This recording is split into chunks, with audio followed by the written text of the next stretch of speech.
Hey everybody, Joe Staiber live from the vault here at Rotation Records and Rotation Productions. Super excited to have these special guests in today. As you well know, we have done lots over the years with Danny Beissel and Featherborn. It's been a pleasure. The new video is out, comes and it goes. It just was released Mother's Day. And I wanted a chance to bring in Mike Czimback and Danny to just have a conversation about what's happening with Featherborn, what's happening with the new single, a little bit about making the video. And it's fantastic, Danny. I saw it. I was fortunate enough to be a part of some of the filming. To me, it's one of the greatest pieces of work that's come out of Danny and Featherborn yet. I mean, and I love the whole record. Quick thoughts. It's exciting. It's coming out. What are your thoughts? Yeah, well, it's nice to get back into the world of music and writing and recording and putting out videos after this pandemic. So, no, I'm really excited. This was definitely a special video song for me. It's very personal, but I was magic making. You were there. It was like just every shot we were getting was like somehow, you know, the cemetery shot. The day was just like the perfect day to do it. Real, you know. Well, let's talk about that, because to me it really goes along with kind of the video and how powerful it is in general. You know, we did a cemetery shot, and it was a difficult shot, and I remember it was a long day, and we're driving, and I think it was done at Holy Sepulchre Cemetery. Yeah. And I remember driving. There was a sunny day. I think it was in October or May. I can't remember when it was, but it was a nice day. And as we were coming down the road towards the cemetery, I remember we glanced out the window of the car, and just this fog just kind of set in. It came out of nowhere. Just over the cemetery. Like, it didn't seem like it was anywhere else. It was almost like it was made. And I think some people might look at that video, or if they've watched it already, and said, you know, oh, that's post-production. Nah, it's all not real. at all. Yeah, that was real. That was crazy. When we pulled up, it's the only time in my life a cemetery was closed. Right, and we had to break in. We had to break into the cemetery. So, Michael, there's some shots here in the live room downstairs. I love those shots. I mean, I think it really came out nice. The way the entire set looks, the band looks, the drum kit. I don't know what kit it was. You have to tell me. It's gorgeous. But what were your thoughts on making the video and being part of it? It was a wonderful experience. I had a lot of fun. It was nice to have all the members there and everybody be together. And I just, to see it all kind of come together and all the hard work that went into this video. And how kind of close it brings us together with it being, a pretty personal story. Yeah, it really does. For Danny and his family, who are, we're all really close. So, and I think the video shows, right? I mean, I really think it really does show that. So just a little bit off topic for you. You've been kind of hands-on here the last year and a half with Featherborn. You're not just the drummer. I mean, you really have taken a role where you're doing a lot of the organization, putting things together. I'm sure it's not easy. Danny's been running around and playing shows, and it's been nice to have. For a long time it was all you, and I think Mike's been playing a nice role. So a little bit about that. Do you enjoy doing that kind of stuff? I mean, you're pretty good at it. Yeah, I do. I mean, I enjoy one, kind of looking out for him and pushing us to get this stuff out, and so people can see it and see how we're doing things, because I wanted us to do stuff on a fun, high level, more professional level. And so just everything, all the people that are around us, we couldn't do it without them, of course. And we're very fortunate for that. And that's the way the band was built. And, it's obviously a tough year because we're not playing shows, but that's all coming. So let's talk about that. We're super excited. So let's talk about that. I'm getting whisperings. I don't know if I'm saying, I won't give any dates in, but I'm here with, there's going to be some shows coming up, at least from what I can tell, right? Yeah. So it might start, I think, a little bit small, and then and we're gonna more personal, and in some areas that are fun, hopefully for everyone, and that people really appreciate music in. So well, sure. I mean, you can't really be doing big, giant, sold out shows right now. So I think it's smart to do some smaller things and more intimate, and then we'll grow up and as the summer progresses and crowds progress. We just want to get out there and knock some of the rust off and have some fun and. Yeah. So Danny, let me ask you. Swing that over. So how has it been? I mean, you mentioned, it's been tough, and it's been horrible, Joe. No, but I mean, honestly, so a year off for someone that has been doing this their whole life, right? Where you're not up on a stage. I mean, you know this, but you're built to be up on stage. You're built to be a front man. You're a phenomenal writer and recorder, but at the end of the day, you've built your fan base by being up on stage. And what's it like to not have that energy and that? How have you been able to stay connected to music when you're not doing what you really have been doing your whole life? Yeah, I mean, it was a transition in the start of it. Brian and I did the live streaming from his place, which helped, but it was really weird. Like not having applause, looking at a computer. I mean, it really makes you not take it for granted, doing live shows or even going to live shows. I love going to live shows too. Yeah. So it was, not just us, it affected everybody. The whole world and what everybody does, how it affected them in different ways. But, I always look at situations like, what's the positive I can take out of this? Yeah. Use the time to write. We're currently writing the second record and hopefully get in recording that quick. So, the last couple of months we've just been coming up with ideas. I just try to use that time. We did some stuff. Yeah. Use that time doing something, just knowing that it's coming back. Right. And like, what can we do so when it comes back, we got stuff. We got new music. We got obviously we just released the video, Comes and It Goes. So it was hard on everybody. Aubrey. We wrote some songs with Aubrey Tune, which was pretty rad. Beautiful. Yeah. So, you do what you can do. So, I mean, I'm glad it's coming to an end. I guess it is. It looks like it. Everybody's, either had it or got the vaccination and stuff. So, hopefully by the fall or hopefully by the summer, we're looking at somewhat of live shows. Yeah, well, we at Rotation Records, we're already now starting. We're seeing, Pennsylvania's releasing the outdoor restrictions 31st, a lot of other things. So I think it's we're going to plan and we're going to hope it goes well, and we're going to continue, and we're going to try and make sure that people are on stage as soon as and safely as can be. And hopefully you'll be one of those as well. So just real quick, let's circle back to the video, just since that's kind of there. Give me your overall thoughts. I mean, this was a big project. There was a lot into it. As you mentioned, I know it's very personal.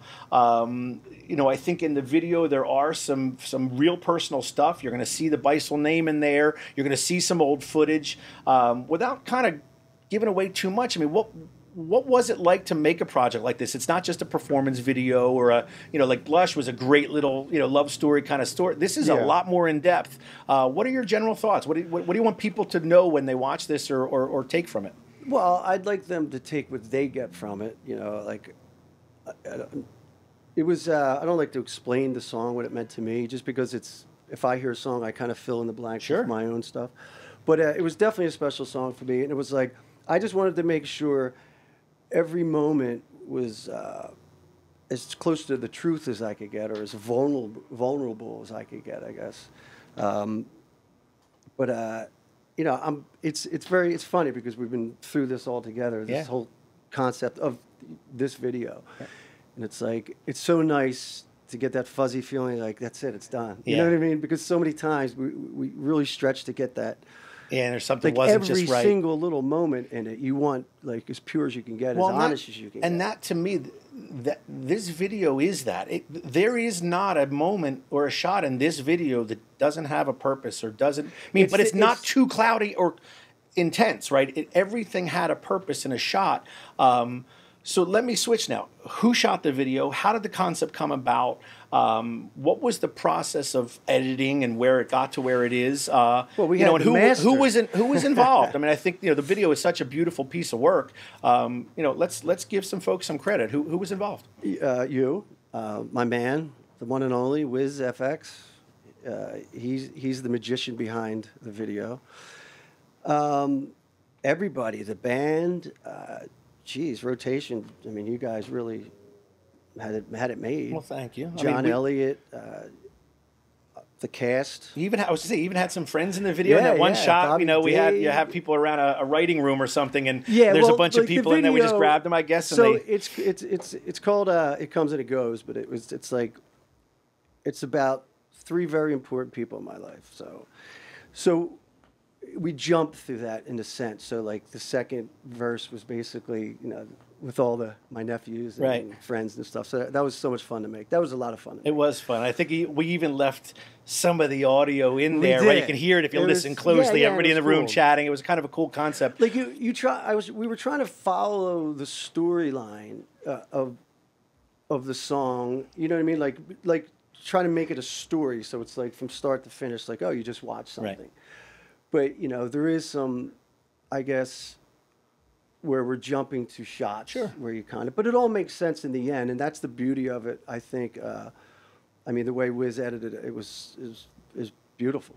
I mean, it's like, so I get it in my own way, obviously, and so I'm really interested to see what people get from it. I think because it's no longer my song. That's right. It's out in the world now, and it's no longer my video. And you know, win, lose or draw, I have to accept that. You know, it's kind of like if someone might be like, no, it's all right. This sucks. Or how dare you? Or this is awesome. And I'm okay with that because, like I said, as long as you like the song itself, you know, I stand behind every lyric. Yep. You know, my vocals, I was very happy with the Blackbird. So it was kind of like, and the video. Yep. So as long as everything to me is solid, like on a personal level, like I'm okay with everything. Now it's like, okay, now it goes out in the world, and it's like, well, let's see what happens. You know what? I love everything you said there, and I think it's you know, it's so true. You know, for me, I even know a little bit about the story, but I still watch it, and I think we've even talked. There's certain things I thought they meant something, it didn't. I interpret it my own way, and it's a beautiful thing. And I would suggest to the audience, listen to the lyrics, because you will turn out certain things and they'll mean something to you. There's a couple of lyrics in this song that I thought were going in one direction and meant something to me, and I remember Danny go, well, that's great, and it means that to you. That's not what I wrote, but I love that, and I love that I could take that out of the video, right? You know, and then you just mentioned Blackbird. You know, this song is part of, obviously, the bigger record, which I know some folks have heard the whole record that came to shows and whatnot, but it was done at Blackbird down in Nashville with John McBride. Yeah, I think John Elliott was involved, and yet Scott, you know, Underwood produced and engineered. But to me, the fact that the song is so perfect and beautiful and well done and well produced and well written, you're now getting a video that I think equally matches how great the song is. And yeah, it takes a village. I thought we all, you know what I mean? Yeah. Like I couldn't, you know, I came in with an idea, you know, then the first day we went to this thing, you know, obviously Wiz had his ideas, which I always love. Mike had some ideas, you had some ideas. So I love when an idea is just this organic idea and it just sprouts like this video. It was an organic process, wasn't it? Yeah, and I try to make everything like that. Like you know, like inspiration. You know, like it came to me in that sense of like those moments. Like, you know, when we went to the cemetery and all of a sudden it's like the perfect misty, cloudy day. I was like, how did that happen? Yeah. So like, you know, it's all about having fun, making your point. Which is, you know, to me, healing in a sense, which music is. And, you know, that's what I love about music. Like, someone will hear it and get something. It's like, you know, first time I heard Hallelujah from Jeff Buckley. Like, you get that. How it hit me was completely different than how it hit somebody else or something like that. So I guess we'll close it out here in a minute. I will say, you know, the cemetery shot, for whatever that is, it's still to me one of the most impactful, beautiful things I can ever remember witnessing. I was actually 6 feet away from you as that was shot, and regardless of what people think about it, I think what's important that I would like to say, that was just real. There was no acting. It was one of the most real moments, and I've known you a long time, where I consider you family. We've had in-depth personal conversations. That was one of the most intimate moments for me that I was not involved with. I watched, and I got to tell you, you know, the fact that you went to places that you went, and it wasn't put on, it wasn't acted, you weren't trying. It was just real, and to me, to this day, I think it's one of the most incredible things I've ever witnessed, and I'm glad I was able to be a part of it. Well, that's the thing. It's like I wanted you know, just why was I there? When was I there in the cemetery? That's why I look disheveled a little bit, like. that every little thing in that has to do with something. Yeah. You know, attention to detail. I love having fun with that too. Well, Wiz was incredible when it comes to that, amazing. right? The If you wizard. notice, he got all those other shots, and there's one where it's black and white, and it passes a stone, it turns Oh, to color. yeah, yeah, It's one of my that's- favorite shots in the video. Yeah. So, listen, everybody, you probably have already seen it by now. If you haven't, get to featherborn.com, take a look, watch the video. Comment, like it, share it.